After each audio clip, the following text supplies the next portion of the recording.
December 4th Naga Chaitanya and Sobhita Dhulipala ఇద్దరు marriage fix.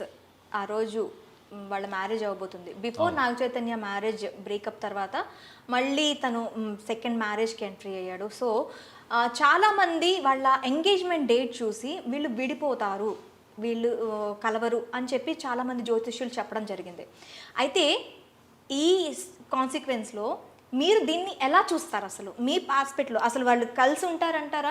అసలు మీరు ఏ విధంగా అనాలిసిస్ చేస్తారు వీళ్ళిద్దరిని?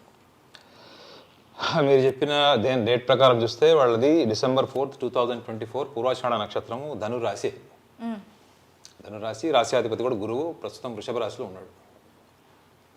అంటే మీరు విడిపోతారు అని చెప్పారు. గతంలో వాళ్ళ ఎంగేజ్మెంట్ డేట్ చూసి ఆ రోజు గ్రహస్థితిని బట్టి నక్షత్రాన్ని బట్టి వాళ్ళు విడిపోతారు అని చెప్పారు.